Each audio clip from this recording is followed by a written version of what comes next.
म्हणजे मी पण T20 खेळलोय of course. आणि आज IPL मध्ये असतात तर आज IPL मध्ये असं तर आवड बिन IS तुम्हाला माहितीये, तुम्ही बघितलेत मला खेळताना. सचिनचं एक वेगळी गोष्ट होती, काय माहितीये ना, की जेव्हा तो आपण दुसरं काय बोलत असू जेवणाबद्दल किंवा मस्ती करण्याबाबत, जेव्हा आम्ही टेबल टेनिस खेळतो तेव्हा तो 15 वर्षाचा वाटायचा. अच्छा. पण जेव्हा तुम्ही त्याच्याबरोबर क्रिकेटच्या बद्दल बोलायला लागलं ना, असं वाटायचं की हा माणूस 100 टेस्ट मॅच खेळले. आणि जेव्हा मी तयार झालो होतो, जेव्हा श्रीनाथ आणि व्यंकटेश्वर प्रसाद इंजर्ड होते, जेव्हा कपिल पाजी पण रिटायर झाले, मनोज नव्हता, तेव्हा माझा हे बोन टू मी आला. आणि तेव्हा मी सगळ्यात जास्त best form of my life मध्ये होतो. ओके. पण काय दॅट इज नशीब. जे नाही व्हायचं होतं ते नाही झालं. कोणाला माहिती होतं मी ऍक्टर बनणार, आणि ती आयुष्यात आली, माझं लाईफच चेंज झालं. Because then I stopped after couple of years. Perspective, thought process change झाली. I became a different man all together. ती आल्यानंतर मी क्रिकेट परत पाहायला लागलो. 97-98 पासून जे क्रिकेट बघायचं बंद केलं होतं मी 2011 मध्ये थोडं चालू केलं. तेंडल्याची लास्ट मॅच होती, वर्ल्ड कप जिंकलो होतो आपण, तेव्हापासून थोडं चालू केलं होतं. म्हणजे एक चांगलं गोष्ट काय होतं, मी आणि Rahul we go long way back. Rahul Dravid was the coach. Correct. आणि यशस्वी जयस्वाल त्याच्यामुळेच खेळला, बिकॉज वी कन्व्हिन्स राहुल की हा चांगला आहे, बघ. जेव्हा राहुल बघितलं त्यांनी, दॅट टाइम ही सेड की no, this is a different talent all together. नमस्कार, मी सुबोध मयुरे. आजच्या आपल्या गोष्ट एक चॅम्पियनशिप मध्ये आपलं स्वागत. क्रिकेटच्या मैदानावर यश आणि अपयश बघितलेले अनेक खेळाडू आपण बघितले आहेत, पण त्याचप्रमाणे क्रिकेटच्या मैदानावरचं यश किंवा अपयश खेळाडूला खूप काही शिकवून जातं. आणि केवळ क्रिकेटच्या मैदानावरच नाही तर मैदानाबाहेरही त्यांना अनेक प्रसंगांना सामोरं जावं लागतं. आणि क्रिकेटच्या अनुभवामुळे त्या मैदानाबाहेरच्या प्रसंगावर ते यशस्वीपणे, धीरोदात्तपणे मात करताना दिसतात. आणि असेच आजचे आपले चॅम्पियन, भारताचे माजी कसोटीपटू, भारताचे माजी सिलेक्टर, मुंबई रणजी संघाचे माजी chief selector Salil Ankola sir आज आपल्या सोबत आहेत. सर, वेलकम गोष्ट एक चॅम्पियनशिप मध्ये. खऱ्या अर्थानं चॅम्पियन या अर्थानं मी म्हणतोय की प्रत्येक व्यक्तीला, म्हणजे खेळाडूलाच नाही म्हणत, की प्रत्येक व्यक्तीला अनेक संकटांना सामोरं जावं लागतं. मग ते खेळायचं मैदान असो, ऑफिस, कार्यालय असो, किंवा अगदी वेगवेगळे प्रसंग असो. आणि त्या प्रसंगांवर ती व्यक्ती कशी मात करते यावरून त्या व्यक्तीचं एक कॅरेक्टर आपल्याला दिसून येतं. तुमच्या आयुष्यात असे अनेक प्रसंग आलेले आहेत ज्यावर तुम्ही यशस्वीपणे मात केली आहे. ही पूर्ण जर्नी आपल्याला जाणून घ्यायची आहे. खरं तर क्रिकेटपटूची जर्नी लहानपणापासून सुरू होते. मला वाटतंय आपले वडील स्वतः पोलीस खात्यात मोठ्या पदावर होते आणि त्यांची इच्छा होती की सलीलनी क्रिकेट खेळावं. तर तुमचं स्वप्न काय होतं आणि वडिलांची इच्छा तुम्ही कशी पूर्ण केली, त्याची सुरुवात नेमकी कशी झाली? कसं आहे ना की माझ्या आणि माझ्या वडिलांमध्ये वयाचं अंतर काहीतरी 37 वर्षांचं होतं. अच्छा. आणि म्हणजे त्यांनी जे म्हटलं ते फायनल. आणि ते पोलीसमध्ये होते आणि मला त्यांची म्हणजे त्यांचा आदरही होता, पण त्यांची भीती पण वाटायची भरपूर. असं नव्हतं की तुला क्रिकेटरच बनायचं. मी जर त्यांना सांगितलं असतं की मला बनायचं नाही आहे तर त्यांनी ऐकलं असतं. पण हे होतं की मलाही आवड होती क्रिकेटची. जर क्रिकेट नसतो खेळलो तर मला पहिलं हे व्हायचं होतं की मी सायन्समध्ये चांगलो होतो. अच्छा. आणि प्रॅक्टिकल्स म्हणजे म्हणजे जे बायोलॉजिकलचे डायसेक्शन सर्जरीजमध्ये वगैरे मी फार चांगला होतो. अच्छा. तर मला डॉक्टर बनायचं होतं. माझ्या आईची इच्छा होती. तर मी फार माझ्या आईच्या एकदम जवळ होतो. हर एक पोरगा असतोच. माझाही मुलगा आईच्या जवळ जास्त आहे माझ्यापेक्षा. तर पप्पांचं एक होतं की पप्पा स्वतः क्रिकेटर होते. अच्छा. बाबा खेळले होते? हो, पप्पा खेळायचे. युनिव्हर्सिटी खेळले होते. पण त्यांना काहीतरी दुखापतमुळे त्यांना ते पुढे खेळू शकले नाही. अच्छा. म्हणजे काहीतरी आजार होता त्यांना आणि त्याच्या पुढे खेळू शकत नव्हते. तर त्यांच्या मनात एक होतं की माझा मुलगा क्रिकेट खेळेल आणि असंच नाही की तो इंडियासाठी खेळला पाहिजे. आणि तुम्हाला माहिती आहे की इंडियासाठी खेळायला काय मेहनत करायला लागते, तुम्हाला काय स्पेशल टॅलेंट असायला लागतो. आणि लकीली त्यांनी मला फार साथ दिला, मला प्रोत्साहन दिला. आणि मी इंडियासाठी म्हणजे मी क्रिकेट पुढे जास्त खेळलो मी, ते फक्त त्याचं श्रेय माझ्या वडिलांना जातो. अच्छा. मी नक्कीच ते सांगतो. आणि त्यांनी फार म्हणजे पोलीसमध्ये असल्यामुळे त्यांचे ट्रान्सफर भरपूर व्हायचे. हो. कधी पुण्यामध्ये, कधी नाशिकमध्ये. आणि त्यावेळेला इतकी सवलती नव्हत्या हो 80sमध्ये. म्हणजे तेव्हा मला माहिती आहे की तेव्हा जिम्स नव्हते. खरंय. तेव्हा एक फास्ट बॉलरनी काय करायला पाहिजे, काय एक्सरसाइज करायला पाहिजे, काय माहीत नव्हतं. स्वतःहून स्वतःचं शिकायचं. हां, ते स्वतःहून स्वतःचं शिकायचं. मग ते तेव्हा VHS होते, VCRs होते. हो. VCR हे भाड्यावरती घ्यायचं, मॅचेस Cassette बघायचे, कॅसेट टाकायचे, मॅचेस बघायचे.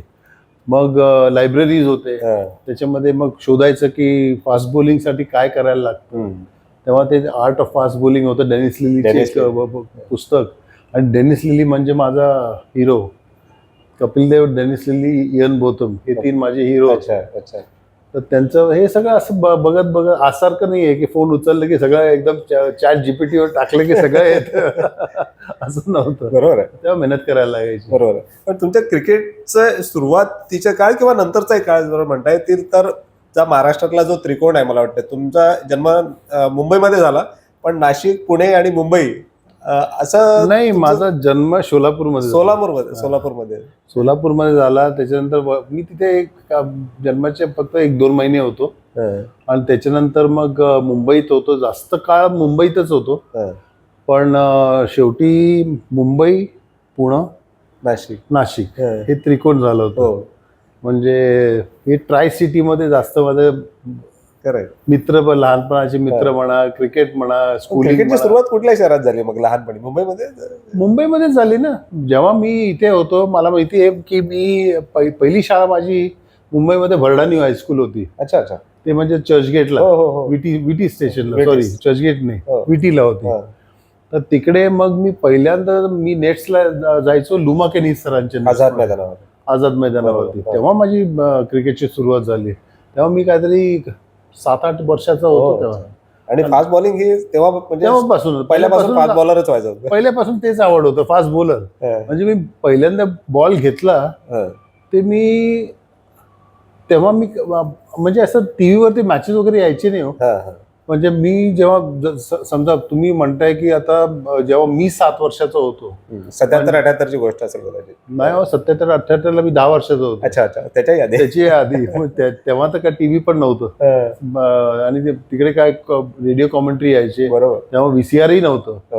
तर मग जे पहिल्यांदा टेनिस बॉल हातात घेतला तो पहिला मी मोठा रनअप घेऊनच टाकला, न कळत. नॅचरलच होतं ते की फास्ट बॉलिंग पहिल्यापासूनच जोरात टाकायचो. It came naturally to me. काय होती शिकवण? म्हणजे लुमा केनी सरांचं नाव मोठं आहे क्रिकेटमध्ये, तेव्हा काय त्यांनी टिप्स दिले असतील किंवा तेव्हाचे? कारण त्यांना काय म्हणजे ते एक वेगळे कोच होते. म्हणजे तुम्ही जाऊन खेळा, काहीतरी ग्राउंडवरती खेळा. अच्छा. 100% द्या तुमचं. 110% द्या, 150% द्या. तुमची काही चूक झाली आणि काय तेव्हा मी लुमा केनी सरांबरोबर किती 2-3 वर्षच होतो. कारण तेव्हाच ते वयस्कर होते. त्याच्यानंतर आमचे परत मी दुसऱ्या स्कूलमध्ये गेलो. तर मग तिकडे थोडं वालकेश्वर वरून तिकडे जायला लांब पडायचं. तर मग ते तिकडचं त्यांची कोचिंग सुटली गेली. पण लुमा केनी सर म्हणजे जास्त स्ट्रिक्ट नव्हते, पण टास्क मास्टर होते. म्हणजे ते करून घ्यायचे, त्यांना माहिती होती की कसं करून घ्यायचं, कोणाकडून काय.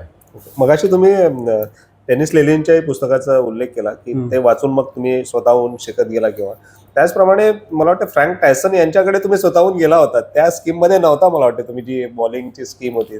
काय झालं माहिती ना, डेनिस लिली तेव्हा ऑलरेडी मुंबई खेळला होता मला वाटतं की तेव्हा मी इंडिया खेळलो होतो. हो.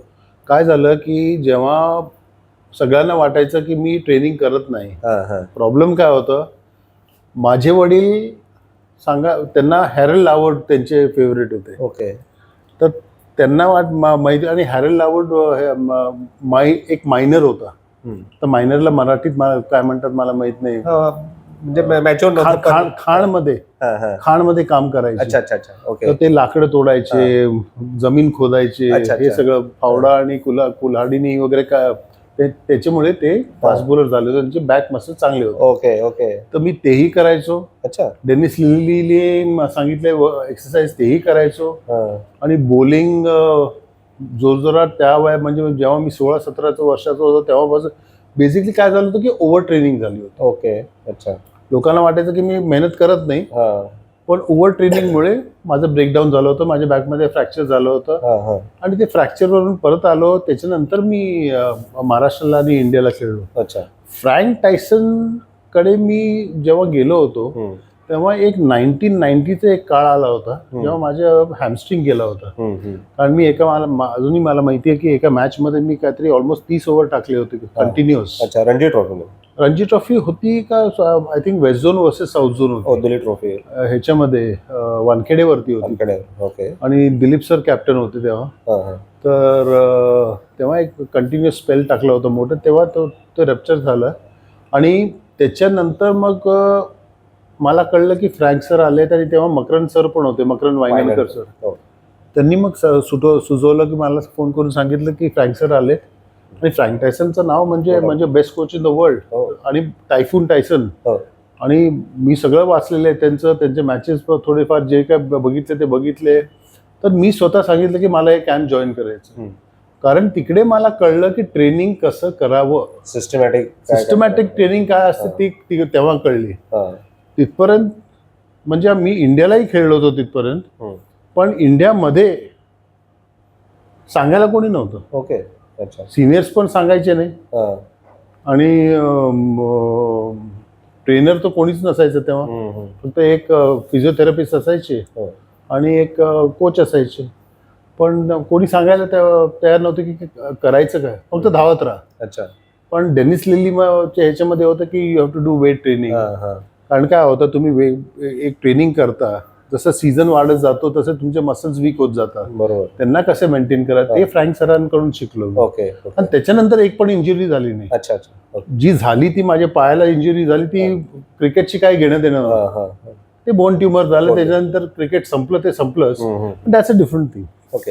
थोडं मागे घेऊन जातो की तुम्ही मुंबईच्या मैदानांवर वेगवेगळे सामने खेळत होता, क्रिकेट शिकत होता. आणि प्रत्येकाचं स्वप्न असतं की मला मुंबईकडनं रणजी खेळायची. पण तुमचा रणजीचा डेब्यू झाला होता महाराष्ट्राकडनं. त्याची एक स्टोरी आहे. काय झालं की मला मुंबईकडूनच खेळायचं. पण तेव्हा मुंबईची साईड तुम्हाला माहिती आहे, 1988ची गोष्ट, 87-88 मध्ये माझा फर्स्ट क्लास डेब्यू झाला महाराष्ट्रासाठी. 88ची गोष्ट होती. तेव्हा I think Raju main bowler होता, रवी कुलकर्णी होता. आणि त्याच्यानंतर मग स्पिनर्स होते सगळे आणि बाकीचे सगळे फलंदाज, बॅट्समन. तेव्हा पॉली उमरीकर सर हे होते, सिलेक्टर होते. नाही, सिलेक्टर होते, चीफ सिलेक्टर होते. तर त्यांनी माझी बॉलिंग बघितली, सगळं झालं. काय माहितीये ना की तुम्हाला 12th मॅन म्हणून बसायला लागेल. अच्छा. सांगितलं म्हणजे ते एकदम फ्री होते एकदम. जे त्यांचं ते काय स्ट्रेट फॉरवर्ड होते. मला 12th मॅन म्हणून बसायचं नव्हतं. खरं आहे. बरोबर. खेळणार नाही तर मग काय. मग 12th मॅन ते नंतर इंडियामध्ये 12th मॅनच बसलो, ते वेगळी गोष्ट आहे. तेव्हा नंतर पण तेव्हा 12th मॅन बसायचं नव्हतं. म्हणून मी महाराष्ट्राकडून गेलो आणि तिकडून रणजी ट्रॉफी खेळून मग नंतर मी इंडिया प्रॉबेबल्स मध्ये फर्स्ट सीझन मध्ये इंडिया प्रॉबेबल्स मध्ये होतो. त्याच सीझनला 88च्या सीझनला. आणि मी ते एक वेस्ट इंडिजला टीम जाणार. त्या रणजी डेब्यू मॅचला मला वाटतं तुम्ही हॅट्रिक पण घेतली होती. हॅट्रिक घेतले होते, 6 विकेट घेतले होते. आणि काहीतरी 5 किंवा 6 मॅचेस मध्ये 35 विकेट काहीतरी होते. तर सगळ्यांना एकदम असं झालं होतं. इंडियाकडे फास्ट बॉलर नव्हता तेव्हा. राजू एक होता. राजू म्हणजे माझा फेवरेट बॉलर होता. मी त्याचे मॅचेस बघायला जायचो. क्विक होता एकदम, व्हेरी डिसेप्टिव्ह. म्हणजे मला हे अजूनही माहिती आहे की तो वानखेडेवरती त्यांनी ऑस्ट्रेलिया अगेन्स्ट डेब्यू केला. 3 विकेट्स काढले होते. सेकंड इनिंग्स मध्ये त्याला 75 ओव्हर दिलं होतं. ते कशाला झालं ते मला माहित नाही. माहिती असेल तरी मी सांगणार नाही. पण ते काय असेल की ते इतक्या वर्षाची गेलेली गोष्ट परत आठवण करून फायदा नाही. पण Raju was my favourite bowler त्यावेळीचा. मला आश्चर्य म्हणजे मला विश्वास बसत नव्हता की मी एक दिवस त्याच्याबरोबर शेअर करेल न्यू बॉल शेअर केला. It was a good feeling actually. बरोबर. पण ती रणजीची डेब्यू मॅच होती, तिथे चांगला परफॉर्मन्स केला होता एकूणच त्याच मॅचला, नाही तर त्या सीझनला, आणि मग भारताच्या मला वाटतं प्रॉबेबल्स मध्ये पण आला होता. पण दुसरी मॅच ज्या मुंबईकडनं खेळायचं स्वप्न बघितलं होतं त्यांच्या विरुद्धच तुम्ही खेळला होता, आणि ती औरंगाबादला. औरंगाबादला त्या मॅचच्या नक्कीच आठवणी असतील. सचिनची पण ती पहिली मॅच होती, म्हणजे पहिला सीझन होता सचिनचा, त्याचा पहिला 13-14 वर्षाचा असेल, आणि त्याचा पहिला सीझन होता. आणि पहिल्यांदा मी सचिनला त्या औरंगाबादमध्ये भेटलो. अच्छा, तिथे पहिल्यांदा भेटलो. दोघेही लहान, म्हणजे तो आय थिंक तो 14 वर्षाचा होता. 14 असेल, मी 19चा होतो. तर दोघे एकदम, आणि आम्ही बाकीचे टीम बघितलं तर वेंसरकर आहे, चंद्रकांत पांडे, संजय मांजरेकर. म्हणजे मला तर एकदम असं वाटायचं. तो पण एकदम शाय होता, मी पण एकदम शाय. आम्ही एक दुसऱ्यांची मिळलो, आणि त्याच्यानंतर ती फ्रेंडशिप वाढत गेली, ती वेगळी गोष्ट आहे. पण पहिल्यांदा आम्ही खेळलो तर अगेन्स्ट खेळलो. सो, आणि त्याने मला वाटतं तेव्हा मला एक विकेट मिळाली होती का काय, मला आठवत नाही मला तेवढं काय. पण त्यांनी ठरवलं होतं की ह्याला आउट व्हायचं नाही, विकेट नाही द्यायची, ह्याला विकेट द्यायची नाहीये. आय थिंक मला चंदूची विकेट मिळाली होती. चंदू पण, I think I got Chandu's wicket. अच्छा. मला वाटतं ते युनिव्हर्सिटीच्या ग्राउंडवर मॅच होती का ती? इतका दिवस पूर्वी, ऑलमोस्ट किती 40 वर्ष झाले. पण सचिनला बॉलिंग कशी केली हे नक्कीच आठवत असेल. आणि काय फर्स्ट इम्प्रेशन होतं तुमचं?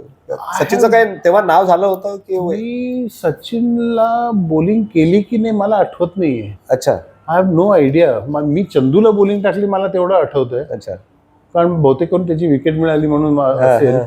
सचिनला केली की नाही केली, कारण सचिन पण तेव्हा आय थिंक त्याची पण सेकंडच मॅच होती. हो, कारण पहिल्या मॅच मध्ये त्यांनी 100 केले होते गुजरातच्या अगेन्स्ट वानखेडेलाच मला वाटतं. आणि मी गुजरातच्या अगेन्स्टच डेब्यू केला होता, हॅट्रिक आणि 6 विकेट घेतले. ओके. सो दोघांसाठी गुजरात चांगलं होतं, अजूनही चांगलं आहे म्हणून. भारतीय क्रिकेटसाठी वेगळी गोष्ट आहे. पण त्यानंतर सचिनची जी मैत्री झाली असेल, किंवा सचिनच्या सोबत मग इंडिया डेब्यू पण केला टेस्ट मॅच मध्ये पाकिस्तान विरुद्ध कराचीला. मला वाटतं पहिली मॅच खेळला दोघंही, 1989ची गोष्ट. त्याच्या नक्कीच आठवणी अजून स्मरणात असतील. आहे, म्हणजे पहिल्या दिवस आम्ही खेळलो, आम्ही रूम मध्ये आलो, फक्त बुटं काढले किंवा चपला काढले आणि झोपलोच. अच्छा. 3 तास झोपलो आम्ही, नंतर उठलो. मग असं विश्वास बसला की हो, आम्ही टेस्ट मॅच खेळलो आज. अच्छा. आणि त्याच्यानंतर आम्हाला माहिती आहे की आम्ही जेवायला गेलो होतो खाली, कारण पाकिस्तानमध्ये जेवण मस्त होतं एकदम.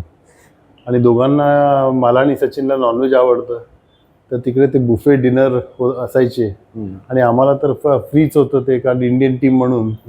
तर आम्ही जाऊन खायचं, आणि दोघांनी खायची फारच आवड आहे, तर जाऊन आम्ही खायचो. पण दॅट डे, आणि आम्ही दोघे रूम पार्टनरच होतो. अच्छा, रूम पार्टनर होतो. तर it was a good feeling, चांगलं होतं. त्या मॅच मध्ये मला वाटतं सलीम मलिकला आउट केलं होतं. सलीम मलिकला, आणि दोन विकेट होते अजून. नाही, I think first wicket was Salim Malik, आणि दुसरी wicket was in the second inning Salim Yousuf. काय झालं होतं की I was told to bowled short. अच्छा. ओके. मला, I should have bowled the way I wanted. पण काय होतं की तेव्हा आपल्याकडे एक वेगवान गोलंदाज नव्हतं. त्यांनाही आपले कप्तानाला वाटत होतं की वेगवान आहे का, आपण पण त्यांना घाबरूया. पण ते टेस्ट मॅच क्रिकेट आहे, ते it was not good. I should have bowled the way I should have. पण त्याचं गेले, गोष्ट गेले, 40 वर्ष झाले त्याला. त्याच मॅच मध्ये तुमच्यासोबत वकार युनुसने पण डेब्यू केला होता, आणि नंतर वकार पण सचिन सारखाच मोठा झाला. पण या दोघांबद्दलचं इम्प्रेशन तुमचं तेव्हा काय होतं? कारण तुम्ही ती मॅच खेळत होता की सचिन इतका मोठा होईल किंवा वकार असा. सचिनचं एक वेगळी गोष्ट होती. काय माहिती ना, की जेव्हा तो, आपण दुसरं काय बोलत असू जेवणाबद्दल किंवा मस्ती करण्याबाबत, जेव्हा आम्ही टेबल टेनिस खेळतो तेव्हा तो 15 वर्षाचा वाटायचा. अच्छा. पण जेव्हा तुम्ही त्याच्याबरोबर क्रिकेटच्या बद्दल बोलायला लागलं ना, असं वाटायचं की हा माणूस 100 टेस्ट मॅच खेळलेला, वेगळा आहे एकदम.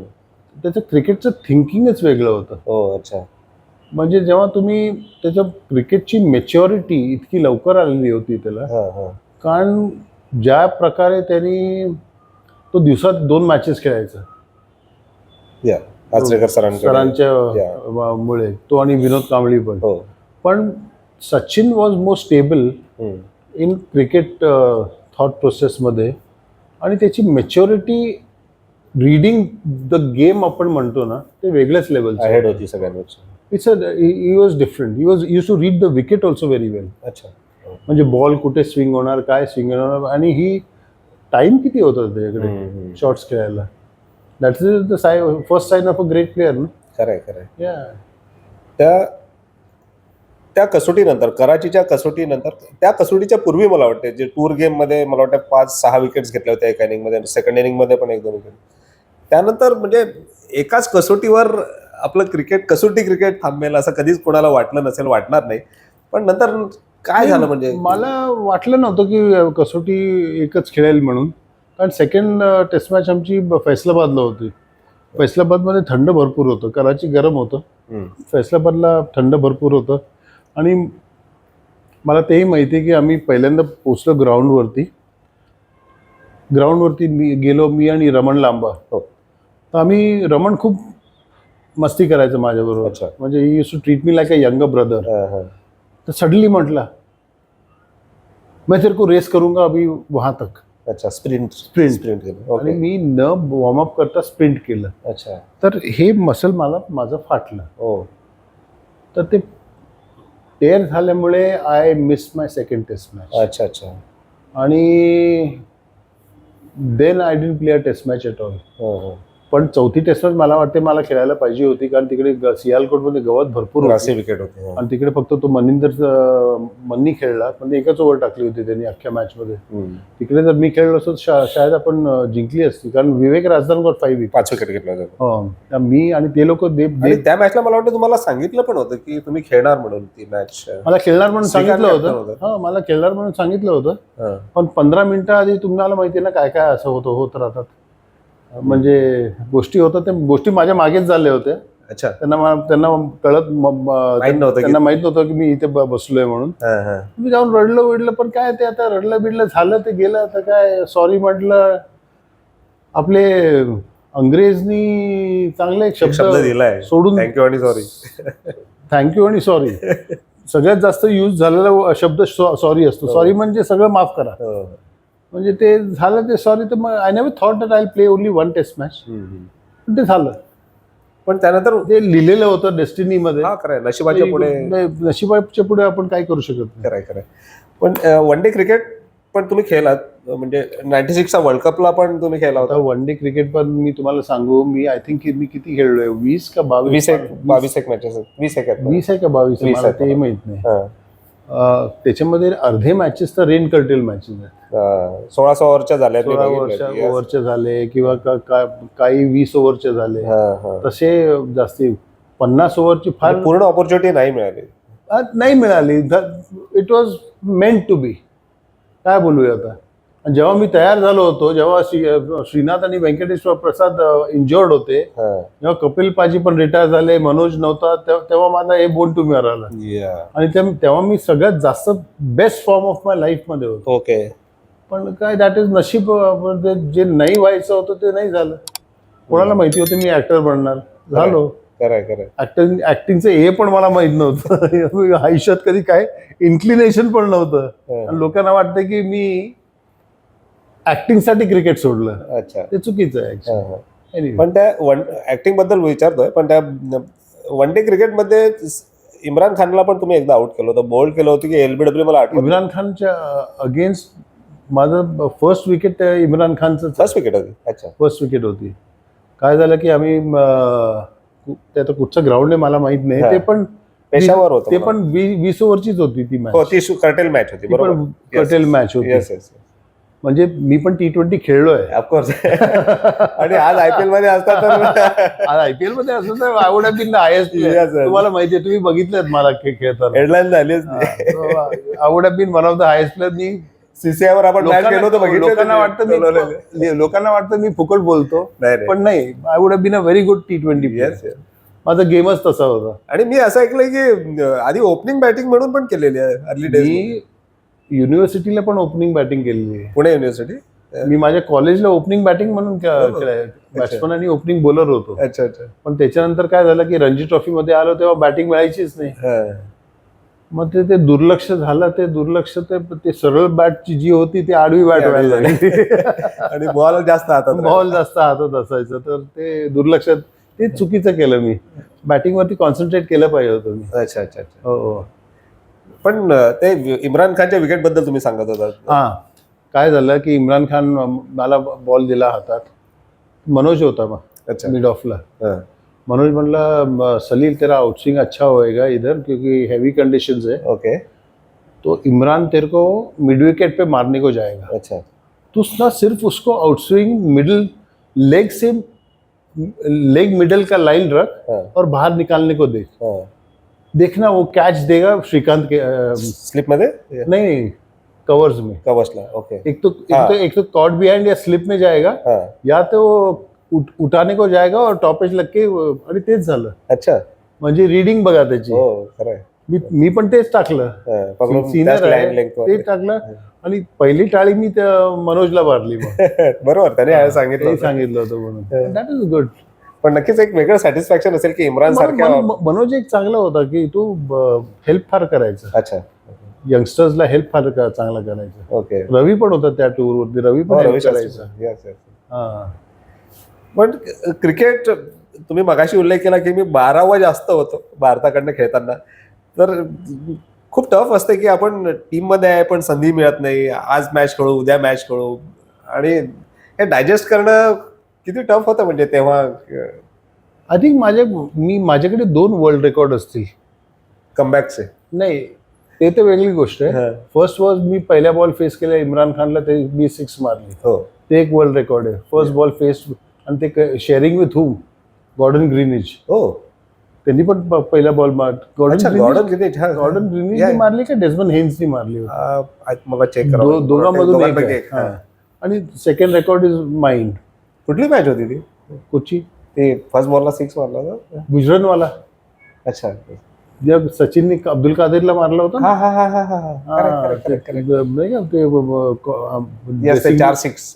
4-6 एका ओव्हर मध्ये मारला. बरोबर. त्या मॅच मध्येच होतं.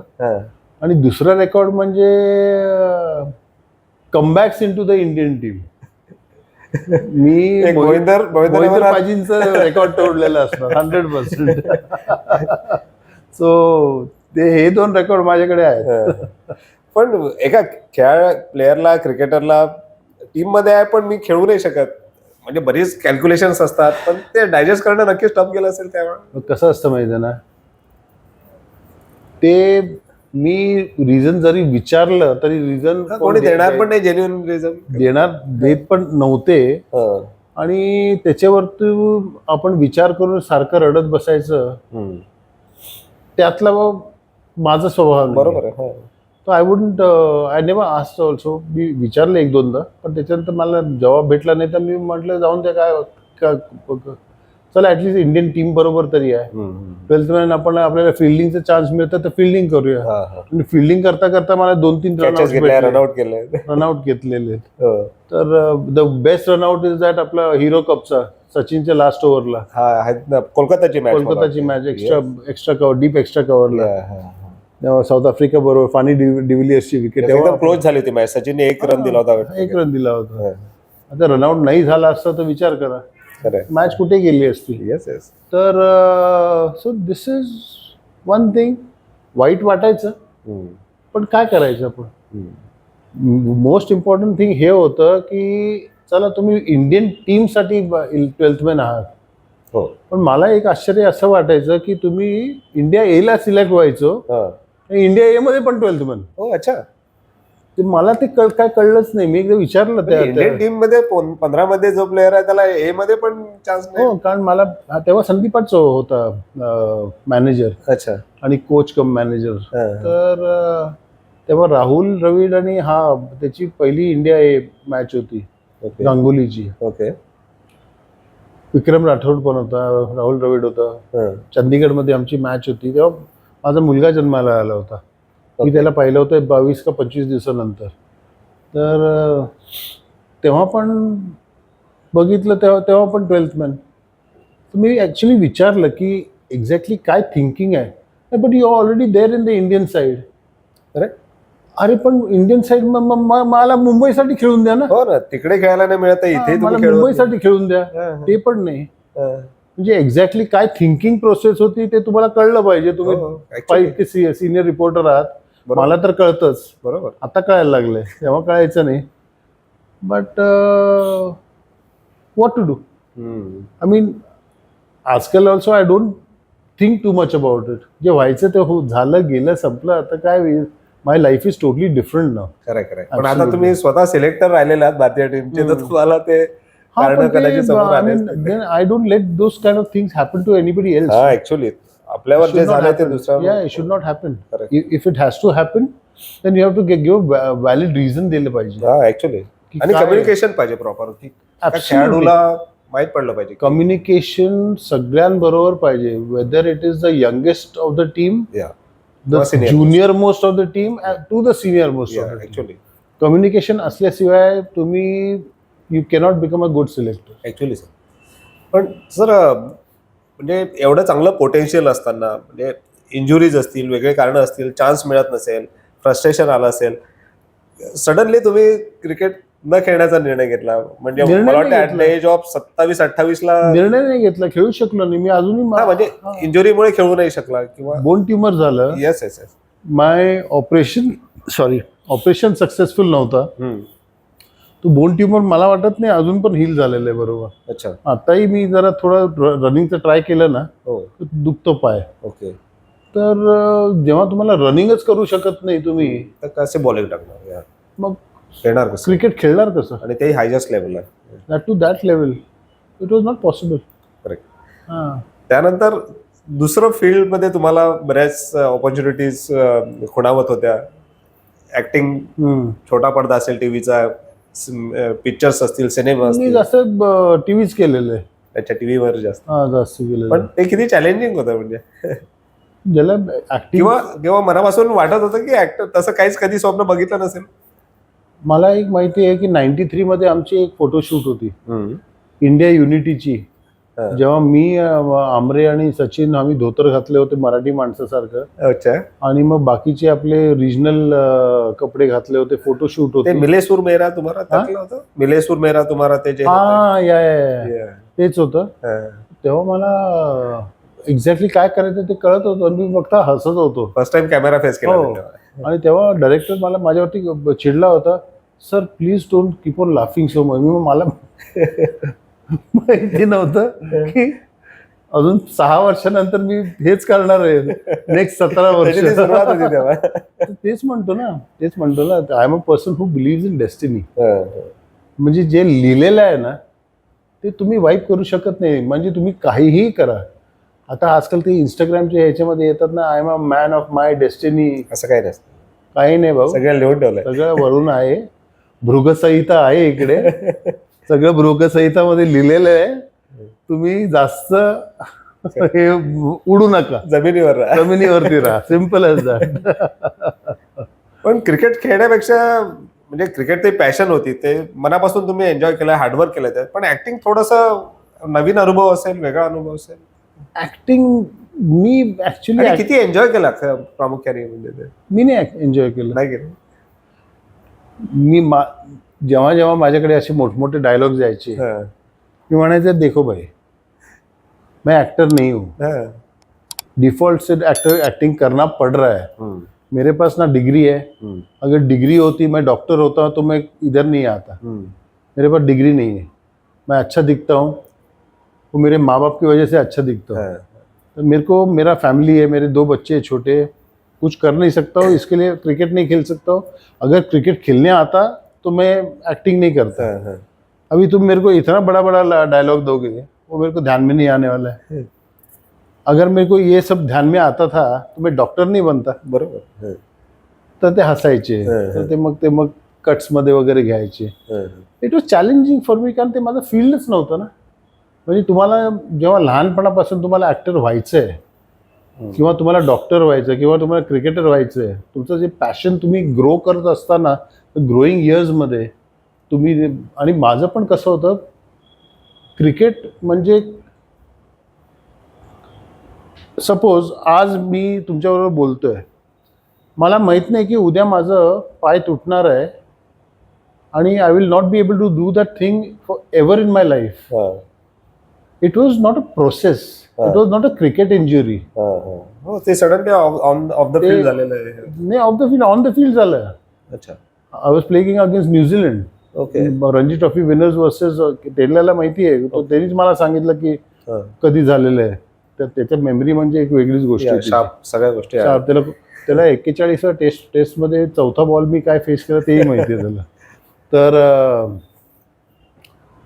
काय म्हणत होतो मी, तर सडनली तुम्हाला हे होतं, म्हणजे तुम्ही you are in the best form of your life. क्रिकेटची इंजुरी नाही आहे, बोन ट्युमर आहे, आणि ते तुम्हाला पहिले 2 महिने कळलंच नाही की बोन ट्युमर आहे. त्याच्यानंतर कळतं की बोन ट्युमर आहे, ऑपरेशन करतात, ते खराब होऊन जातं. विश्वासनीच केलं होतं. अच्छा.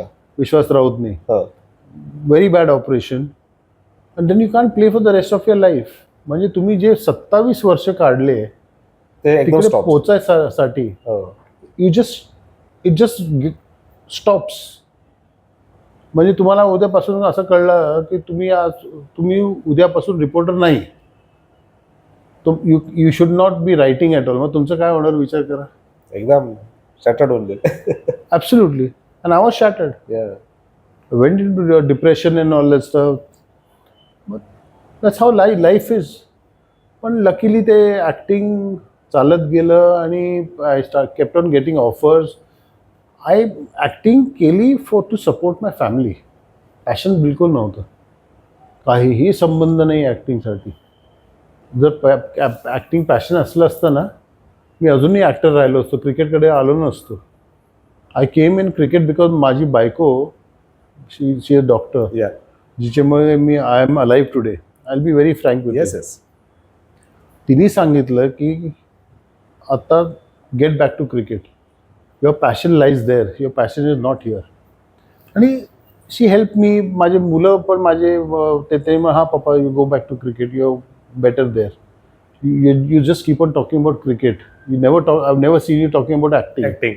So that's the whole कारण ती गरज होती म्हणून ती ऍक्टिंग केली होती. पण ती बरीच वर्ष केली, लोकांना आवडली, अप्रिशिएट केलं लोकांनी. लकी ना त्याच्यामध्ये.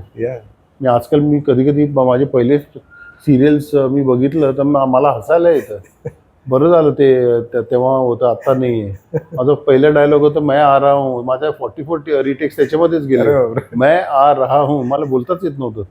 पण वेगळी झालं गेलं सगळं. आता इट्स अ गुड थिंग.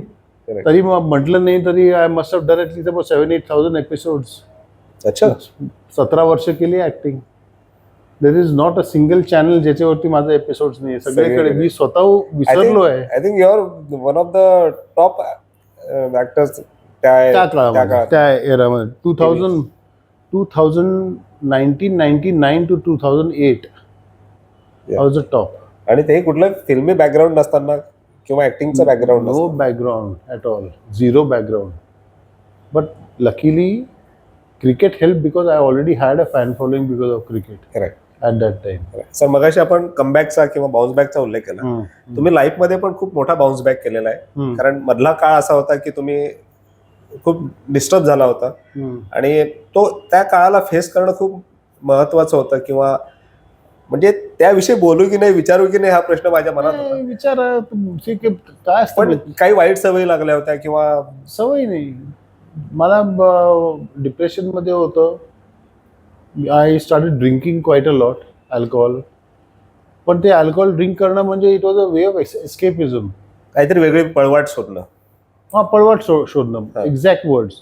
म्हणजे हे पिल्यावरती मला त्याचं दुःख जे होतं क्रिकेट सोडण्याचं ते कमी होतंय माझं. अच्छा, असं स्वतःची समजूत करून घ्यायचं. अशी स्वतःची समजूत आणि आपल्या स्वतःच्या धुनकीमध्ये राहायचं. अच्छा.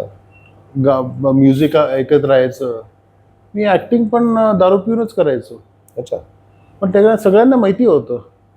म्हणजे later in life, later in my stages of acting. पण ते एक वे ऑफ एस्केपिझम होतं. आणि डिप्रेशन झाल्यामुळे म्हणजे त्याच्यानी बरं वाटायचं म्हणून ते कधी ती इतकी वाढत गेली, ते नकळत वाढत गेली. आणि there were lot of other family problems also. Maybe it was meant to be. Maybe मला तरी असं वाटतं की काही ना काही करून ना, जर तुमच्या आयुष्यात काहीतरी घडायचं असतं तर ते घडणारच. म्हणजे 2012 मला माझी बायको रिया भेटायची होती. तर this was the medium for it to happen. So it should be leading towards. I believe in that. आणि त्या आयुष्यात आल्यामुळे कलाटणी मिळाली. आणि ती आयुष्यात आली, माझं लाईफच चेंज झालं. Because then I stopped after couple of years. Perspective, thought process change झाली. I became a different man all together. ती आल्यानंतर मी क्रिकेट परत पाहायला लागलो. 97-98 पासून जे क्रिकेट बघायचं बंद केलं होतं मी 2011 मध्ये थोडं चालू केलं. तेंडल्याची लास्ट मॅच होती, वर्ल्ड कप जिंकलो होतो आपण. तेव्हापासून थोडं चालू केलं होतं. 2012 मध्ये ही आयुष्यात आली माझ्या रिया. आणि मी तिला सांगितलं, शी केम टू नो, कारण ती स्वतः डॉक्टर आहे, MBBS डॉक्टर. WHO, युनिसेफला काम केलेलं 20 वर्षासाठी वगैरे. म्हणजे शी इज एज्युकेटेड. हम अनपढ आहे एकदम. आणि ती शीज कसं आपण म्हणतो, सोजवळ चांगली. आम्ही गुंडा मावाली खरं सांगतो तरी असं बघितलं तर. पण आय नो माय क्रिकेट. आणि तिला कळलं की I need to be way cricket is. त्यांच्या लक्षात आलं की क्रिकेट शिवाय तुम्ही राहू नाही शकत. हां. And this is the only way की I will come out of drinking. तो फेज मधून बाहेर. तो फेज मधून म्हणजे त्या फेज मधून. And it happened. त्या फेज मध्ये मगाशी तुम्ही म्हटलं की मी क्रिकेट बघायचं थांबवून घेतलं होतं. आणि बरेचसे हे 1997 पासून 2011 क्रिकेट बघितलंच नाहीये. आणि I have not seen Virat Kohli debut. I have not seen Virender Sehwag. Totally टीव्हीवर कुठलीच मॅच नाही. झिरो. मला माहित नव्हती इंडियन टीम कोण आहे. अच्छा. झिरो म्हणजे झिरो. म्हणजे जवळपास 2 दशक 15-20 वर्ष तुम्ही 15 वर्ष बघितलंच नाही क्रिकेट. Zero means zero. आणि मी वाचलं होतं की मला कोणीतरी सांगितलं होतं की त्या पिरियडमध्ये रिहॅब सेंटरमध्ये तुमच्यामुळे क्रिकेट मॅच बघायला मिळाली होती इतरांना. ती 2011च्या मीच रिक्वेस्ट केली होती. आणि मी त्या रिहॅब मध्ये होतो तेव्हा ते अलाउड नव्हतं, कारण ती मॅच रात्री होती ना. तर 10च्या नंतर सगळं त्यांनी अलाउ केलं होतं तुम्हाला. त्यांनी अलाउ केलं आणि आम्ही सगळे बघितलं. तो कुठेतरी ट्विस्ट ठरला असेल की पुन्हा क्रिकेटमध्ये इंटरेस्ट घ्यायचा किंवा तेव्हापासून थोडं पिढं वाटायला लागलं. अच्छा. कारण तेंडल्याचं पण हे होतं की त्याला वर्ल्ड कप जिंकायचं होतं. तो सगळं अचीव्ह केलं होतं, पण वर्ल्ड कप कधी जिंकलं नव्हतं त्याच्या करिअरमध्ये. सचिनला हे माहित आहे की तुम्ही ती मॅच तिकडे बघितली होती किंवा माहित नाही. I have no idea. मी काय कधी सांगितलं नाही त्याला. आणि पहिल्याच आमचं रिश्ता आणि मैत्री आता इतकं आम्ही इतकं जास्त भेटत नाही. पहिल्या वेगळी गोष्ट, पण मध्ये जे गॅप पडला ना, बरीच वर्ष 15 वर्ष आय डिडंट सी क्रिकेट. तेव्हा पण we were not in touch with each other. पण त्या काळात सर म्हणजे सगळ्यांना माहित होतं की तुम्ही स्ट्रगल करताय किंवा त्या सवयी लागलेल्या आहेत ड्रिंक्सच्या वगैरे. तर क्रिकेट मलाही माहिती होतं. ऑफकोर्स मलाही माहिती होतं की हे जे करतोय ते बरोबर नाही.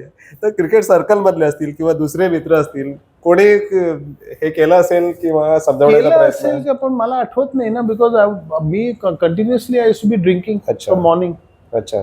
तर सकाळ ते रात्री ऍडिक्शन झालं होतं ते. It was addiction only. From morning to night I used to be drinking. I don't remember things.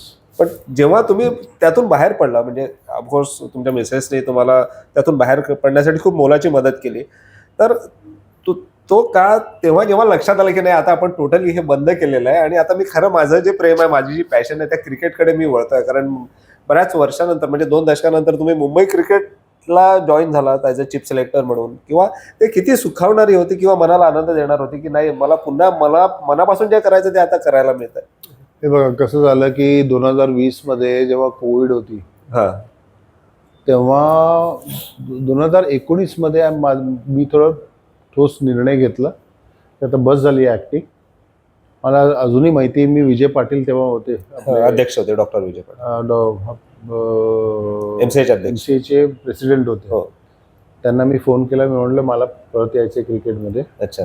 आणि त्यानंतर कोविडच चालू झाला. हो. सडनली कोविडच्या पिरियडमध्ये काहीच नाही. मी म्हटलं की आता बघूया आता काय होतंय. सो सडनली मला तेव्हा पण सचिनच्या मध्ये एकदा फोन आला. अच्छा. Will you be interested in coming back to cricket. मी म्हटलं ते तर मला पाहिजे, मी ऑलरेडी विजयशी बोललेलो आहे. तो सचिन म्हटलं I don't know anything what you spoke to Vijay, but you should if you feel like it, because आता मुंबईला गरज आहे तुझ्यासारख्या माणसाची. कारण मुंबईत मी कोणाचं ऐकत नाही, तुम्हाला माहिती आहे. हो हो. आणि मुंबई पण चांगला परफॉर्मन्स होत नव्हता मुंबईचा. 7 वर्ष काही जिंकलोच नव्हतो आपण.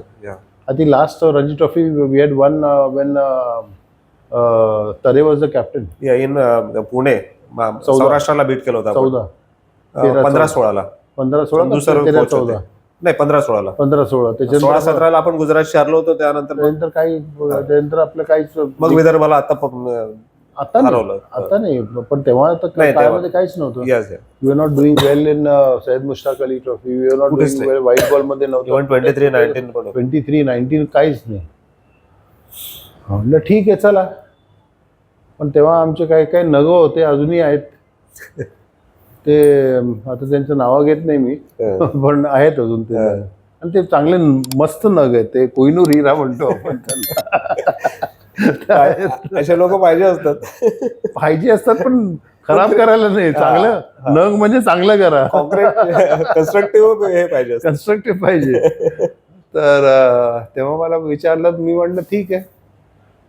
तर तुम्हाला माहिती आहे मी एक फॉर्मॅट केला होता की मी 104 लोक 101 प्रॉबेबल्स काढले होते. मला प्रॉबेबल्स नव्हते, परत ते प्रॉबेबल्स नव्हते. हो. अच्छा. ते प्रॉबेबल्स प्रचार असा केला की मी प्रॉबेबल्स काढले. दे वॉन्टेड टू शो की आय हॅव चोजन प्रॉबेबल्स आणि मी सगळ्यांकडून पैसे घेतले म्हणून. अच्छा. हा. So that was one of the kind of thing propaganda which was. ते नगांकडून हे सगळं प्रोपगंडा चालू होतं. Okay okay. मला बघायचं होतं कारण मी शेवटी आलो होतो बऱ्याच गॅप नंतर तुम्ही आला होता तेव्हा. आणि I had no idea about Mumbai cricket. एक चांगली गोष्ट होती की संजय नाईक जे तेव्हा सेक्रेटरी होते, लोकांना माहित नव्हतं की Sanjay Naik and we know each other for the past 35-40 years. बरोबर. 35 इयर्स. आणि व्हेरी गुड फ्रेंड्स. आणि सडनली मध्ये टच गेला होता, परत आला टच. आणि तो सेक्रेटरी होता, त्यांनी पण मला एक आयडिया दिली होती की तू सगळ्या टीम्सला सांग, म्हणजे 330 क्लब आहेत आपल्याकडे मुंबईत. ए असो, बी असो, सी असो, डी असो, ई असो, सगळ्या डिव्हिजनला सगळ्या क्लबला एक त्यांनी चांगली आयडिया दिली होती. 3-3, 4-4 प्लेयर्स, 5-5 प्लेयर पाठवा ट्रायलसाठी. आणि आम्ही 5 नेट्स लावले होते, 5 का 6 नेट. आणि एक आठवडा ते फक्त नेट्सच बघत होतो मी. ओके. स्वतः बॉलिंग पण टाकली होती मला वाटतं तेव्हा. टाकायचो मी, खेळायचो. तर तेव्हा त्याच्यामधून मी 104 काढले होते. का काढले होते की ते 104 मध्ये मला मॅचेस ठेवायचे होते. प्रॅक्टिस मॅचेस किंवा बघायचं मॅच टेम्परमेंट काय आहे. कारण मॅच टेम्परमेंट मध्येच तुम्हाला नेट प्रॅक्टिस मध्ये तुम्हाला कळणार नाही. प्रेशर सिच्युएशन मध्येच तुम्हाला चांगले क्वालिटी प्लेयर्स मिळतात. नेटमध्ये तो खराब दिसत असेल पण मॅच मध्ये तो विल बिकम अ किंग. आणि तसे मी 60 लोक काढले.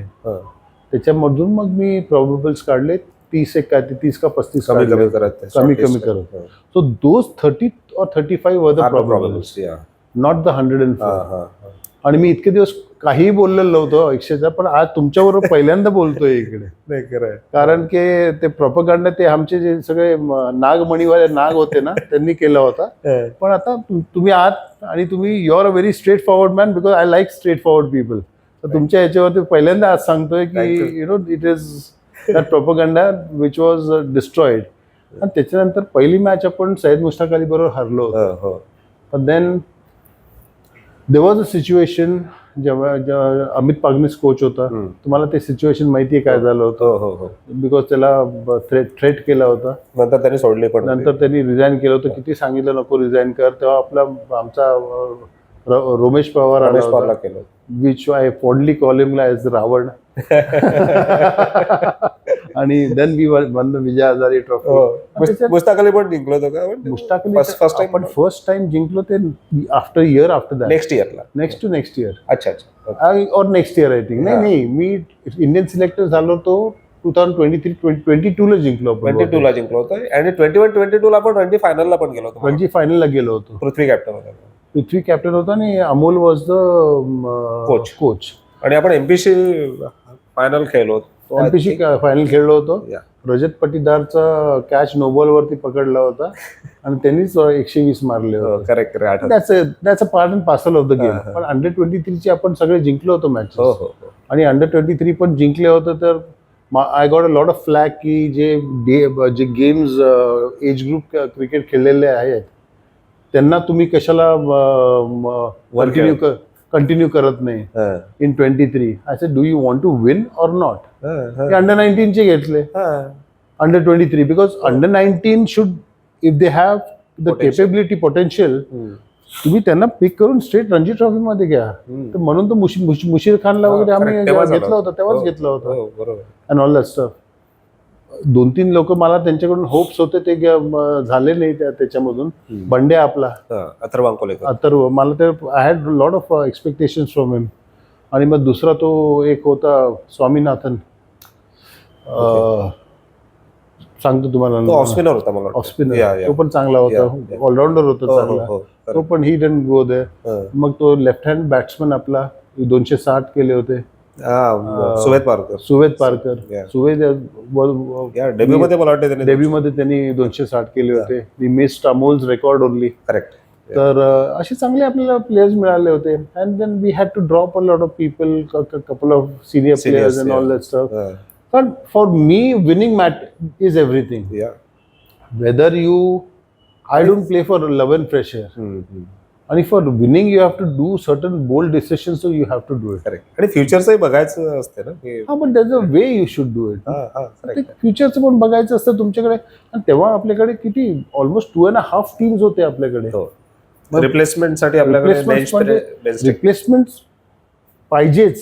कारण अनलेस रिप्लेसमेंट नाही असणार जिथपर्यंत आपण म्हणतो ना रॉकेट कशाला जातं कारण मागे आग लागलेली असते. म्हणून पुश करायला म्हणून जोरात पळत असतो. पुश करायला पाहिजे असतं की हात माझ्या मागे आहे. नाही केलं तर he'll take my position. That competition should be there. म्हणून ते हे सगळं केलं होतं पण झालं चांगलं. It went well. रिझल्ट मिळाले आणि त्यांना I was rewarded by being the Indian selector. Went well. Indian selector म्हणून वेगळे प्रेशर्स असतील, वेगळे हे असतील, ते किती एन्जॉय केलं? प्रेशर कशामध्ये नसतं तो. ते तर आहे. डायलॉग राईट बोलण्यामध्ये पण प्रेशरच होता. परत रिटेक नको. डायरेक्टर काय म्हणेल. आणि असे वेडे डायरेक्टर असतात काही जे एकदम खडूस असतात. फार सिनियर असे खूप लोक डायरेक्टर बरोबर काम केलेले. त्याचा एक वेगळा प्रेशर असतो. आणि काय असतं माहिती ना आपल्या देशामध्ये किती 140 कोटी आहेत ना. 140 कोटी मधले 150 कोटी क्रिकेट एक्सपर्ट आहेत. तर सगळ्यांना आपण खुश ठेवू शकत नाही. कोणी म्हणू शकते की सचिन असा का खेळला कारण जेव्हा सचिन खेळला तेव्हा विराट बद्दल आज हिने असा का खेळला, असा शॉट खेळला पाहिजे होता. मग एव्हरीबडी इज एन एक्सपर्ट. मग आणि काय 140 कोटी मधून तुम्हाला 15ची टीम काढायची असते. प्रेशर असणारच. आणि पण one thing is there I found की वी वन. ओडीआय म्हणजे एक चांगली गोष्ट काय होतं. मी आणि Rahul we go long way back. Rahul Dravid was the coach. Correct. आणि यशस्वी जयस्वाल त्याच्यामुळेच खेळला. बिकॉज वी कन्व्हिन्स राहुल की हा चांगला आहे तू बघ. जेव्हा राहुल बघितलं त्यांनी दॅट टाइम ही सेड की no this is a different talent all together. म्हणजे तेव्हा पण तुम्हाला सांगतो जेव्हा आम्ही 4 होतो एक पिरियड होता.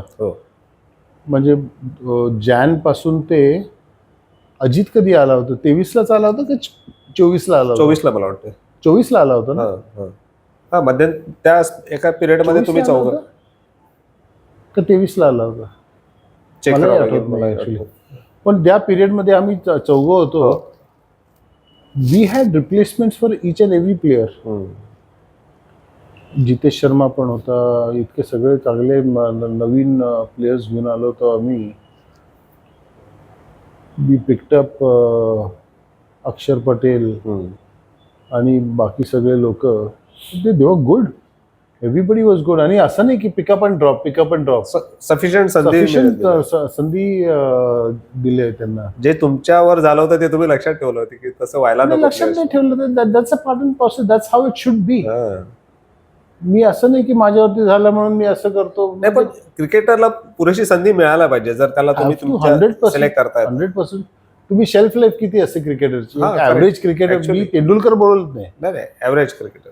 Tendulkar was 25 years. 24 वर्ष. 24 वर्ष. या. ॲव्हरेज क्रिकेटर 15 वर्ष. आणि त्याच्या 15 वर्षासाठी मेहनत किती करतात आपण. तर तू ऍटलीस्ट चान्स तरी. बिलकुल. कारण काय होतं माहिती ना, I tell you one thing. Thought process माझी काय आहे. हा हा. जर तुम्ही एका क्रिकेटरला सिलेक्ट करता, त्याला एक मॅच देता आणि ड्रॉप करून टाकता, म्हणजे चुकी प्लेअरची नाही आहे. सिलेक्टरची चूक आहे. तुम्ही त्याला घेतलंच कशाला मग? Selector exactly. म्हणजे तुम्ही चुकलात ना. म्हणजे तुम्ही तुमची एक चूक रिपीट करताय. तुम्ही चुकला कशाला, तुम्ही घेतला कशाला त्याला, म्हणजे तुमची रिडिंग चुकली आहे. करेक्ट है ना. तो they you have to be very sure कि नहीं, इसको चांस देना है. अभी इसको 10 मैच खेला. बरोबर. करेक्ट. तसं थिंकिंग पाहिजे. आणि 10 मैच नंतर नाही, then it's all up to luck and God's grace. Yes. Correct. तुमच्या त्या टेन्युअरच्या काळात म्हणजे तुम्ही खेळत असताना भारतीय क्रिकेट आणि त्यानंतर मग बरीच वर्ष मधात गेली वेगवेगळ्या कारणामुळे आणि पुन्हा मग ॲज अ सिलेक्टर म्हणून नॅशनल क्रिकेटमध्ये पुन्हा इन्व्हॉल्व्ह झाला. तर क्रिकेट सेम होतं की बरेचसे थिंकिंग प्रोसेस बदलली असेल किंवा T20 क्रिकेट आलं होतं की माइंडसेट बदलला असेल? आत्ता आपण जर बघितलं ना, ते इट्स व्हेरी बोल्ड क्रिकेट. अच्छा. माइंडसेट भरपूर बदललेलं आहे. आणि काही काही प्लेयर्स असे वाटतात मला की you know they can be, म्हणजे आपण कसं म्हणतो ना की white ball cricket has got lot of prominence आजकाल. रेड बॉल क्रिकेट जरा कमी प्रॉमिनन्स आहे. आणि रेड बॉल क्रिकेटमध्ये तुम्ही जर बॅट्समनला 10 बॉल स्कोर करायला दिलं नाही, स्वतःच आउट होऊन जातो. काही बॅट्समन आहे, some of them are really good. आणि चांगल्या लोकांना. आणि तुम्ही हे चूज कसे करता ना, तुम्हाला डिफरन्शिएट करणे फार महत्वाचं आहे. कारण 50 ओव्हर गेम आणि 20 ओव्हर गेमच्या मध्ये पण तुम्हाला फरक भरपूर आहे. कोण कुठे स्पेशलिस्ट आहे हे महत्वाचं कळलं. आणि जे तुम्ही विचारलं ना, आजकाल cricket has become more explosive. बिंदास आहेत आजकाल. आमच्या वेळेला कसे होते, 4चा ॲव्हरेज म्हणजे भरपूर झालं. 5चा ॲव्हरेज भरपूर झालं. म्हणजे असं वाटायचं शारजामध्ये 250 रन कसं करणार. तुम्हाला माहितीये प्रुडेन्शियल कप मध्ये 4चा ॲव्हरेज वॉज लाईक, अरे बापरे 4 कैसे करेंगे. बरोबर. प्रुडेन्शियल कपचं मी 7, 8, 9 काही वाटत नाही. 7, 8, 12, 15 काही वाटत नाही. खरं. So it's become more explosive. Players have become more expressive. Players have become, आपण बिंदास झालेले आहेत एकदम. You know. And it's a good healthy thing for cricket. की आणि क्रिकेटमध्ये पैसा पण आलेला आहे. And it's a good thing for the players. कशासाठी, कारण जर तुम्ही माझ्यासारखं कधी इंज्युअर झाला तर तुम्हाला 2दा विचार करायला नाही लागत की बाबा आता दुसरं ऑप्शन काय. मला तेव्हा विचार करायला लागायचा, आज आम्ही लंच खाल्लं तर आता आमचं डिनर कुठून आणायचे पैसे. अशी अवस्था झाली होती माझ्या लाईफमध्ये. तर ते नाही झालं पाहिजे एका स्पोर्ट्समनच्या ह्याच्यामध्ये. That is a good thing that is happen to cricket. बरोबर. सर, आपण इंडियन क्रिकेट बद्दल बोलतोय. तुम्ही ॲज अ सिलेक्टर म्हणून वेगळ्या अँगलनी बघितलेलं आहे. सगळे क्रिकेटर्सचा परफॉर्मन्स बघितलाय, त्यांचे खेळाचा ॲटिट्यूड बघितलाय. श्रेयस अय्यर आज टीम मध्ये नाही आहे, म्हणजे वन डे टीम मध्ये आलाय. फार वाईट वाटतं मला, फार वाईट वाटतं. द थिंग इज, तो असला पाहिजे टीममध्ये. मग त्याच्यासारखा एक क्लास खेळाडू म्हणजे I don't no Y is not playing at least one dares for India. आणि आपण बघितलं होतं की तो टेस्ट मॅच पण खेळला होता. डेब्यूमध्ये 100 केलं टेस्ट मॅचला. ते पण तो प्रवीण आमरेंनी पण केलं होतं. त्यांनी डर्बनला केले होते. डर्बनला केलं. प्रवीण आमरे पण तुमचे टीम रूममेट होते मला वाटतं. आणि श्रेयसचं मला फार खरं वाईट वाटतं. He should be there in the team. He should be there. आता का नाही आहे ते मला माहीत नाही. That you should ask the chairman. So he will be in a better position to know tell you. पण मला तरी वाटतं की definitely he should be there in the side. Shreyas प्रमाणेच मला बुमराबद्दल पण तुम्हाला विचारा असं वाटतं की तुम्ही सिलेक्टर असताना पण त्याला पिक केलं असेल, नंतर पण अजित यांची कमिटी असेल त्यांनीही पिक केलं असेल.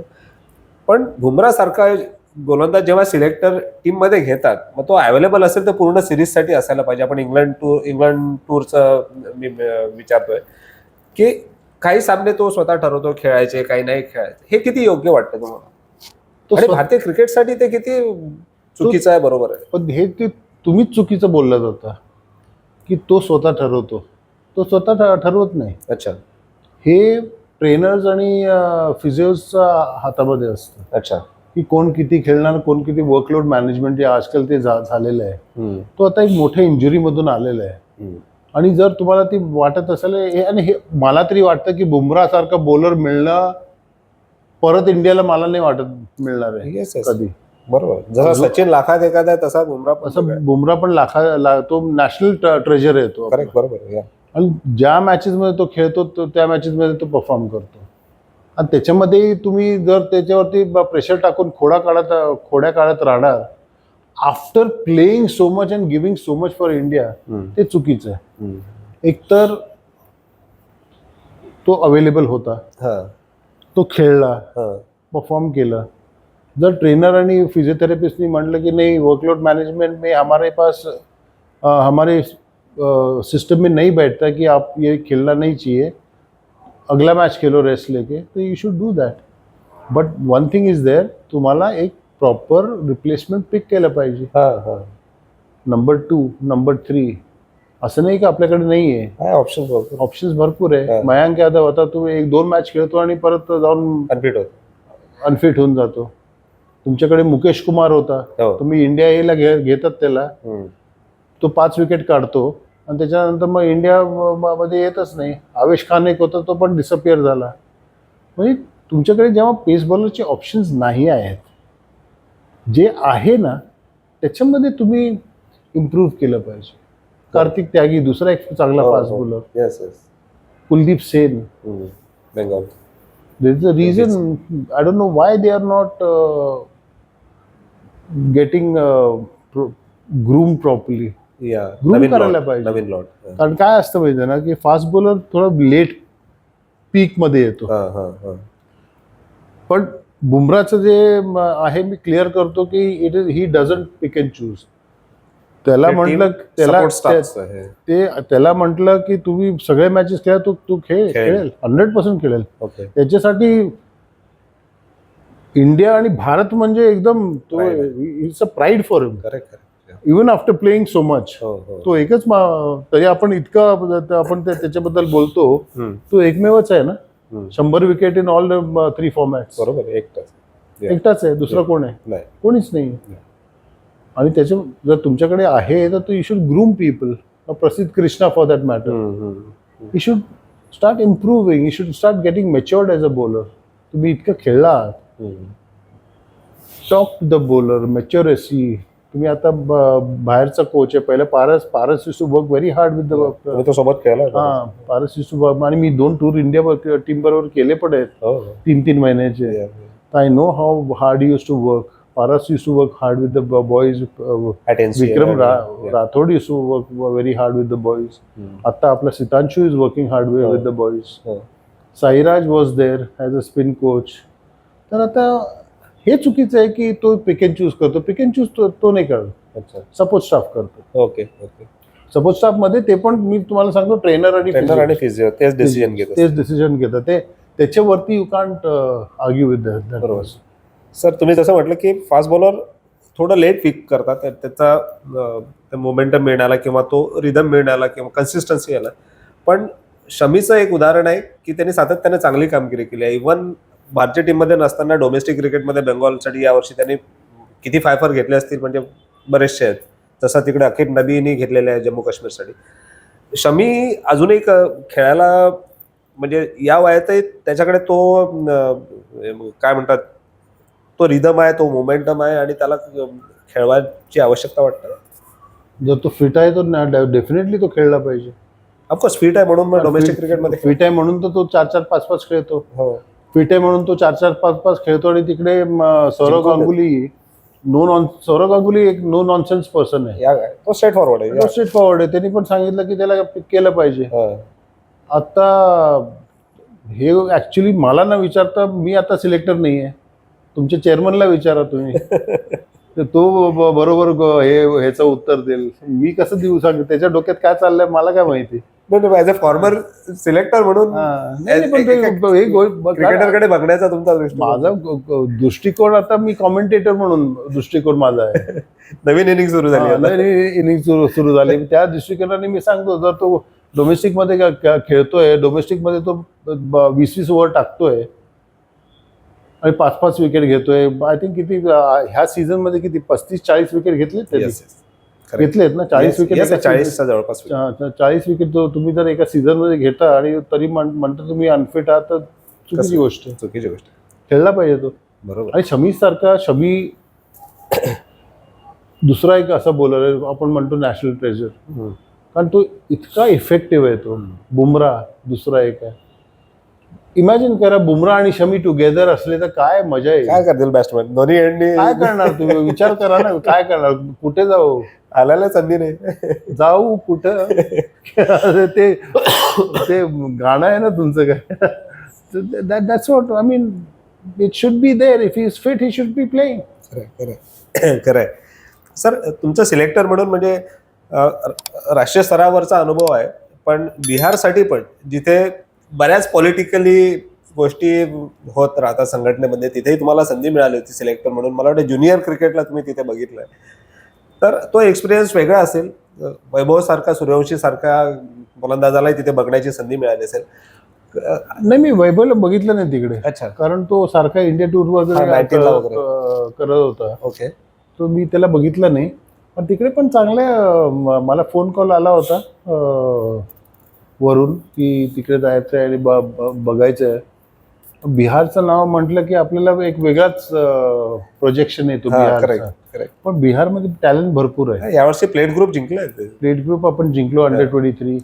विजय हजारे प्लेट ग्रुप जिंकले. बरोबर. रणजी ट्रॉफी प्लेट ग्रुप जिंकले. अंडर-19 चे रेलिगेट होता आम्ही वाचलोय, पण वी डिडंट गेट रेलिगेटेड. ते एलिट ग्रुप मध्ये.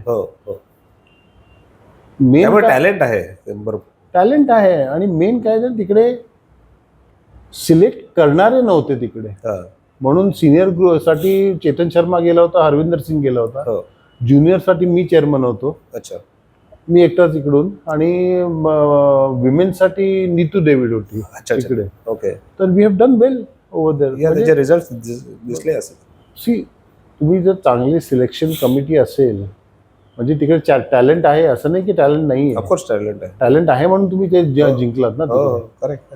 तर हेच पाहिजे होतं, म्हणून ते आम्ही गेलो आणि तिकडे रिझल्ट आले. लकीली. आणि भरपूर टॅलेंट आहे तिकडे, नो डाऊट अबाउट इट.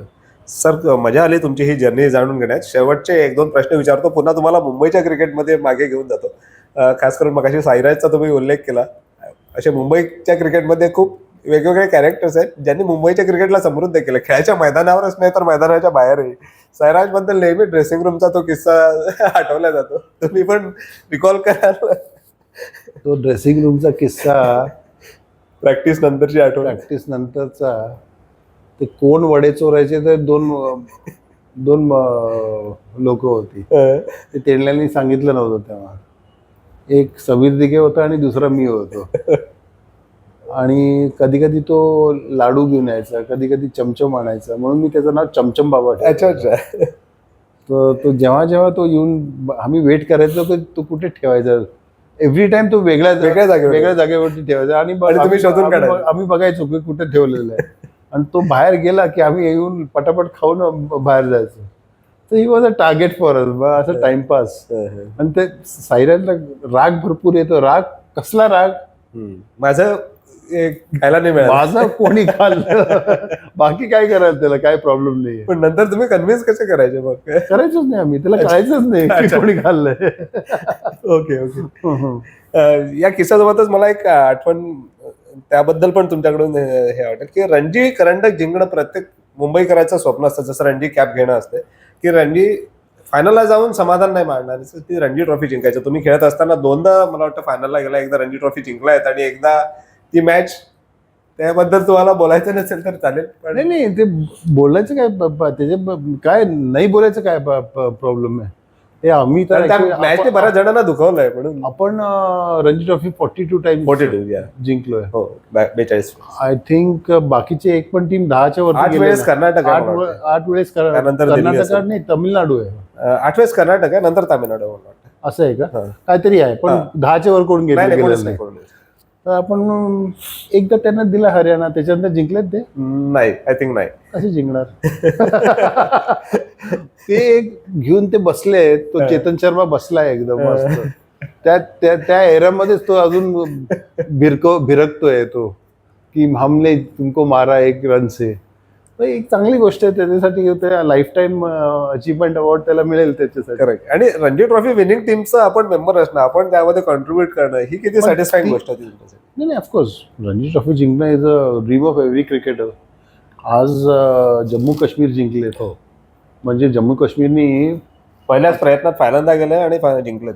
अहो पण मुंबईला 2दा हरवलं त्यांनी. हो हो, मुंबईत येऊन हरवलंय. हा, मुंबईत येऊन मुंबईमध्ये हरवलंय. एकदा वानखेडे, एकदा बीकेसी. एकदा वानखेडे, एकदा बीकेसी. म्हणजे ज्या प्रकारे आपण आता बघतोय, ज्या प्रकारे पहिला डॉमिनन्स कसा होता मुंबईचा होता, हो, आता आपण बघतोय की सगळ्याकडून चांगले चांगले प्लेयर्स येतात. खरं. कोणी विचार केला असेल की झारखंड मधून धोनी सारखा प्लेअर समोर. खरं. आणि आता ईशान किशन म्हणजे काय क्वालिटी आहे प्लेयर्स. विचार पहिला कोणी केला नसेल. नाही, नक्कीच नाही. तर द थिंग इज आता ऑल ओव्हर इंडियामधून आपल्याला प्लेयर्स मिळत आहे. वैभव सूर्यवंशी बिहारचा अपकमिंग प्लेयर. आणि माझा एक चांगला फेवरेट म्हणजे Ayush Mhatre. Very good as long as keeps his head on the ground. अच्छा. He has to keep. म्हणजे मी त्याच्याशी इंटरॅक्ट केलं नाहीये. ऑल दीज प्लेयर्स आता जितकं टॅलेंटेड आहे ना आपल्याकडे, everybody should be on the ground. जितकं ते जमिनीवरती राहते तिथे जास्त टॅलेंट भरपूर आहे आपल्या देशामध्ये. सर सर जाता जाता माझा तोच प्रश्न आहे तुम्हाला की आजच्या पिढीला, कारण तुम्ही खूप चढ उतार बघितलेला आहे क्रिकेटमध्ये, यश पण बघितलंय, अपयश पण बघितलंय, on the field, of the field. तर आजच्या पिढीला काय तुम्ही ॲडवाईस कराल, खास करून पेसर्ससाठी? कारण तुम्ही स्वतः वेगवान गोलंदाज होता. वेगवान गोलंदाजांना काय दुखापती होऊ शकतात, ज्ञान नसल्यामुळे, अज्ञानामुळे, किंवा योग्य वेळी योग्य गायडन्स न मिळाल्यामुळे, काय सल्ला द्याल? वेगवान गोलंदाजांना फक्त एकच हे आहे, जेव्हा जिथपर्यंत तुम्ही आर्ट ऑफ फास्ट बॉलिंग म्हणजे in swing, out swing, at will तुम्ही यॉर्कर टाकणार, ॲट विल तुम्ही बाउन्सर टाकणार, जिथपर्यंत ते तुम्ही आर्ट ऑफ फास्ट बॉलिंग तुम्ही बरोबर शिकत नाही, तिथपर्यंत you have to keep on bowling, keep on working. तुम्ही जितकं लहान असाल तेव्हा वर्कलोड मॅनेजमेंट चालत नाही. वर्कलोड मॅनेजमेंट कधी चालतो? नंतर खूप जास्त. नंतर वर्कलोड मॅनेजमेंट आता अर्शदीपला चालणार नाही. आणि तो वर्कलोड मॅनेजमेंट मध्ये बिलीव्ह पण नाही करत. तो आपला टाकत असतो. त्याच्यामुळे मला खूप आवडतो तो अर्शदीप. तुमच्या नेट्स मध्ये मला वाटतं तुम्ही स्टार्टिंग पासून शेवटच्या बॅट्समन पर्यंत 8 बॅट्समनला टाकायचो होतो. जितकं तुम्ही टाकणार तितकं तुमची बॉडी युज टू होते ना, मसल्स युज टू होतात. म्हणजे तेच आमचे सगळे किती लोकांबरोबर आमचं बोलणं झालं, चामिंडावाज बरोबर बोलणं झालं, किती म्हणजे सगळ्यांचे, even south African fast bowlers बरोबर बोललं, पाकिस्तानचे फास्ट बॉलर्स बरोबर बोलणं झालेलं आहे, Australian fast bowler.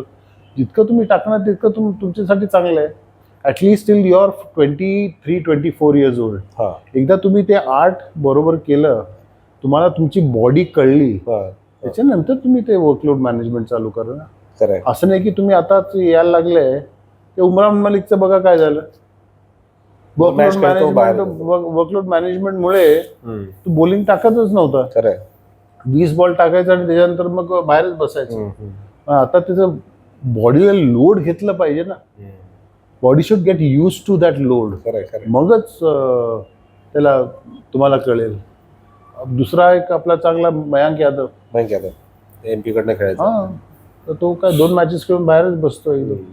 You have to make them stronger म्हणजे फिजिकली पण मेंटली पण. मेंटली पण हो. आणि फिजिकली तुम्ही कसं जिम मध्ये वेट्स करा, पण तुमचं वेट्स कशाला करताय ते विचार करून करा. हा, हा. वेट्स तुम्ही इंस्टाग्राम वरती फोटो टाकायला तर करत नाहीये. पर्टिक्युलर मसल डेव्हलप करायसाठी किंवा तुम्ही फास्ट बॉलिंग म्हणजे टिकण्यासाठी करताय, त्याच्या फिटनेससाठी करताय. ते विचार करून करायला पाहिजे. साईड ट्रॅक व्हायला नाही पाहिजे, फोकस पाहिजे. कारण आजकाल साईड ट्रॅक व्हायला काय इंस्टाग्राम सोशल मीडिया म्हणजे social media is not bad. त्याचा कसा वापर करता, किती वापर करता. Use it for your knowledge. Abuse जर केलं तर मग social media is the worst thing you can do. अतिरेक केला तर त्याचे परिणाम तसेच. Very bad. नक्की सर, खूप छान मजा आली तुमची जर्नी जाणून घेण्यासाठी आणि खास करून आजच्या क्रिकेटपटूंना योग्य संदेश मिळालाय की नेमकं काय करायला हवं जर मोठं क्रिकेट खेळायचं असेल तर. Absolutely. Thank you Subodh. Thank you so much. तर सलील सरांची ही जर्नी आपल्याला जाणून नक्कीच माहीत होईल की आपल्याला काय करायला हवं आणि योग्य दिशेने गेल्यावर, योग्य फोकस राहिल्यावर आपण कुठपर्यंत या क्रिकेटच्या मैदानावर प्रगती करू शकतो. आजच्या या गोष्ट चॅम्पियनशिपमध्ये इथेच थांबूया. पुन्हा भेटूया या नव्या चॅम्पियन्ससह. तोपर्यंत नमस्कार.